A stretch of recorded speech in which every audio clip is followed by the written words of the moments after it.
Hey guys, welcome back to the channel. And please don't forget to like, subscribe, and share for me, okay? Today, yesterday when I was about to sleep or something like that, so I saw a video from Bant and Rant? Yeah. They were talking about content creation and influencing. And I have I have my thoughts on it, but let's watch what's the name? Let's watch what they said about. It's just a snippet. I don't want to watch. I don't know, maybe it's 25 minutes in the video, but let's talk about the snippet I saw. Let's watch the snippet I saw. In Ghana, naturally, we are a content creator. There's a very thin line between a content creator and an influencer. Like the line is almost blurred. It's almost non-existent. Yes. I would say I'm an influencer because, like what you were saying, I don't have to create content for the thing to go. I can just feature. Like you need me for my image and my likeness. Yeah. What advice would you guys give to upcoming content creators?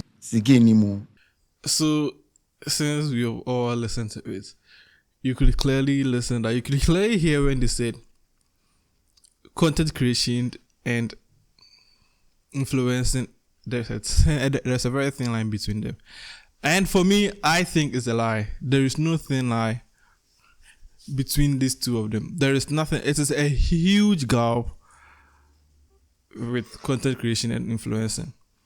For you to understand where I'm coming from here, let me give you my example. Let me give you the typical definition of a content creator. A content creator, by definition, is someone who produces digital content, either video, photos, blogs, podcasts, graphics, etc., for platforms like YouTube, Instagram, TikTok, blogs or podcasts, for those platforms.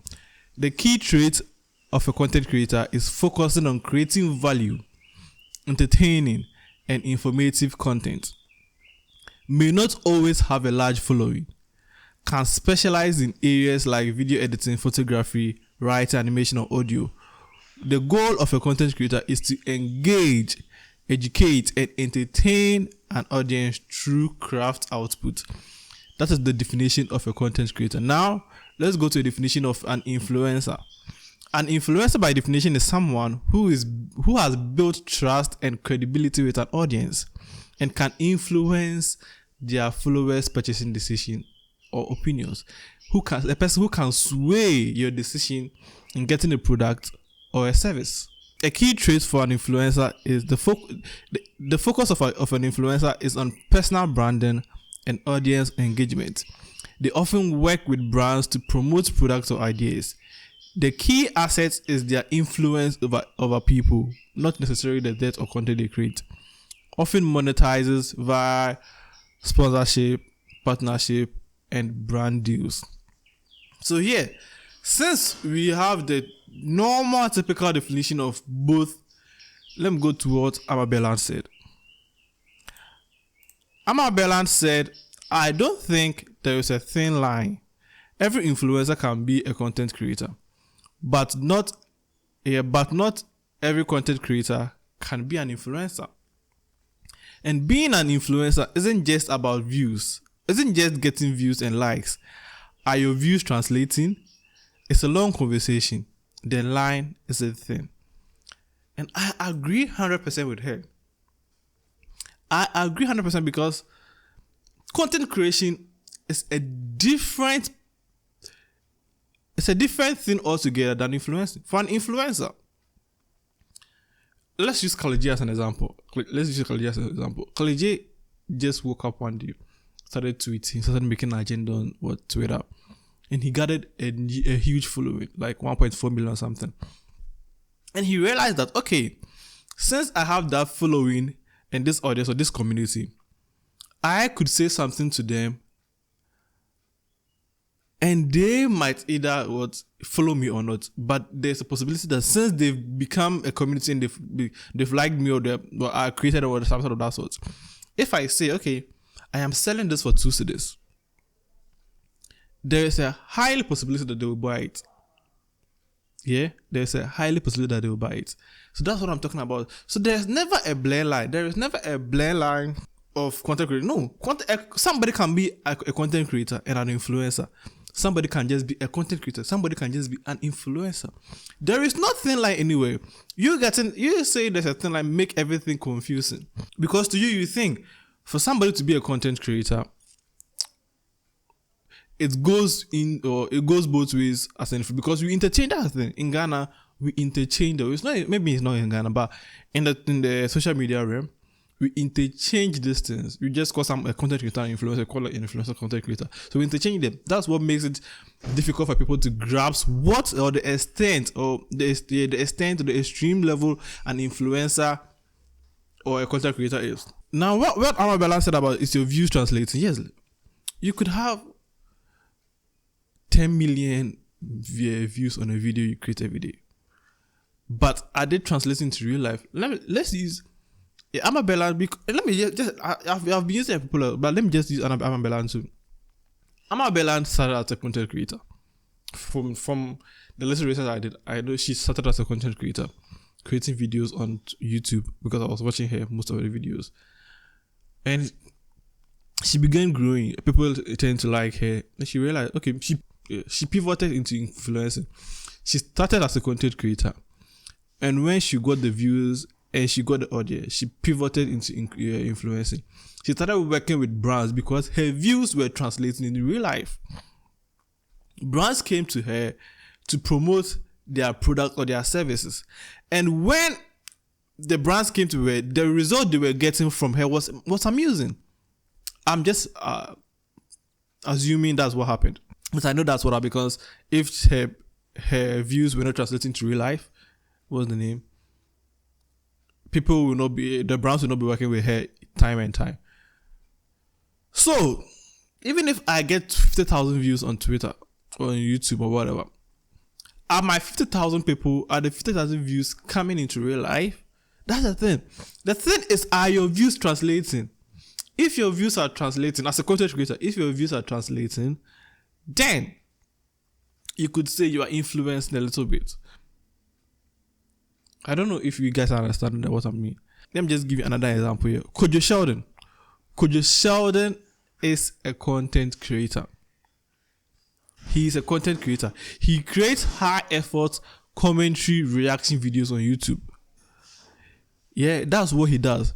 The focus is always on the content itself and him. Not even on him.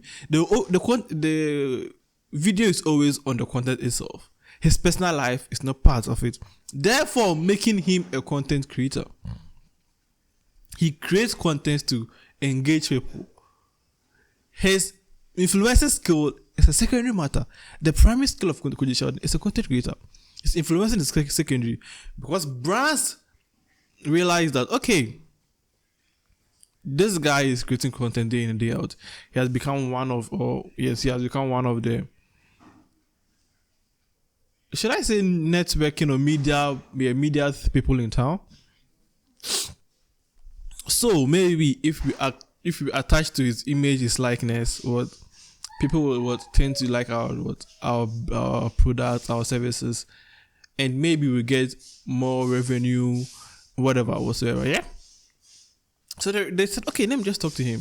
And he accepted. And he knew that, okay, I'm getting these views. I am making lines I'm making headlines on Twitter, on Facebook, whatever. What if I get a brand and tell the brand, okay, this is my audience, this is my community. I can sell this for you. If it doesn't work, I'll maybe reimburse you or something. And the brand said, okay, we've seen what you're doing on Twitter. We've seen what you're doing on Facebook. We've seen what I'm doing on YouTube. We try and work with you and see if your audience will translate. And they did, and it's translating in real life. So that's what somebody can be a content creator and an influencer. Oh yes, let's use Papi Kojo. Another example, let's Papi Kojo. When Papi Kojo came into the scene, he was a musician. Yeah, he was a musician. That was what he was using to create, to make earn a living. He was a musician. But he came with a certain lifestyle. That people in SHS from the 2015 to 2014 to 2016 copied, yeah? So he had an influence on those group of people. He swayed the way of how people should dress. So the normal thing, the least thing you should get in mind is, if you are going for a product, if you are going to town, if you are going to supermarket or whatever, you are going to get something. And the thought of somebody, or the thought of, or you maybe, and you see a product, and you think of somebody who you saw holding that product, that person is an influencer. That person has influenced you to get that product. Yeah, it's very simple. So let's say I go to Accra or I go to Shoprite or something, and I said, okay, let me see what is here. And I saw Kivo Gary. I was buying a lot of Gary. Like I said, let me go and buy something. I said, oh, there's this Gary. And I said, oh, let me get Kivo Gary. Why did you get Kivo Gary? Because you remember the guy who said Kivo, Yero. Because of that thing, that video the guy made advertising Kivo, saying Kivo, you are drawn to buying Kivo Gary other than the other things. Therefore, that guy in particular has influenced your decision. He has influenced your purchasing power into buying Kivo Gary other than your other brands you used to buy or another day. Yeah. All I'm trying to say is there is a huge gap. I mean, a huge gap from content creator and influencing. Let's use another example is Wodemaya. Wodemaya is just a content creator. He just a content creator. What does he do? He traveled across Africa documenting stories, entrepreneurship, and culture. His strength is in storytelling and vlogging, not lifestyle influence. So Wodemaya is not influencing you to buy anything. He's not influencing you to get a specific product, or he's not influencing you to do anything. The only thing he's doing is creating a content for you to watch, entertain yourself, to inform yourself on whatever is going on in the world or in Africa. So he is a content creator. Maybe he can pivot into influencing and influence your decision power to doing or maybe you go to a country because of Wodemaya. That doesn't mean his sole purpose is influencing. Because you said, I am going to Sudan, or I'm going to Suriname, or I'm going to Tanzania because Wodemaya went there and had a very nice life, doesn't mean me going there because of Wodemaya makes Wodemaya an influencer. No. It makes Wodemaya a content creator because you love the content he created, and he said, now I should go there. He was not advertising this for you. He just created the content for you. You get me? Now, let's go to Bellamundi. Okay, so the Bellamundi, the Nama McBrowns, the Nabana Moa, the Sewamiye, all these people, they are influencers. Yes, they are influencers. Although they are TV personalities, they are influencers. Because with their social media platform, or on their social media platforms, their presence is more about lifestyle. It's about their lifestyle. Yeah, it's about their lifestyle. They take pictures with this. They do this. They travel this. So most of their presence on social media, it's about their lifestyle. So they partner with brands for promotion. That is, they use their image and trust to influence their followers. Although they are TV personalities, they are not considered as content creators, because when you go to their platform, especially, maybe you see one or two retweets from their GH1 and whatever, but they use their image and likeness to influence their followers, to sway their followers to what. Let me find another example for, so you know, to control, yeah. To control their influence, to what? Guide the pressure. Pressure is very, very harsh. Yeah, to guide, to control, to influence, to affect their audience to get this product. So Sewamiye that's why they said it's a brand ambassador. These people are called brand ambassadors for particular corporates. They are not called what? Content creators. Brand ambassador. A brand ambassador is an influencer. It's very simple. Because when you see that brand associated with that person, so that person is more like a walking billboard for you or for them. If you're in America, you see the State Farm guy. The State Farm guy is a walking billboard for State Farm. Everybody knows that. I don't know if people know his name. That's the State Farm guy. He has become an influencer. Has become a billboard for them. So these brand ambassadors, they're influencers. These brand ambassadors, they're influencers. It's that all. It's very simple. Let's not confuse ourselves. They do not create any content whatsoever to entertain us. Although they are TV personality, that's a different thing. That's their job. They do. They don't do anything. But when you go to the market and you see, Nana Mark Brown told me to get this. So you're associating that brand with Nana Mark Brown. You're associating that brand with Bellamundi. You're associating that brand with what's Sewamie. Therefore, they are influencers. They influence purchasing power. That's all. There is never a blurred line. The lines are never blurred. The lines will never be blurred unless maybe some years to come. But I don't think the lines will ever be blurred, and the lines might not ever be blurred. So let me just give you a summary here.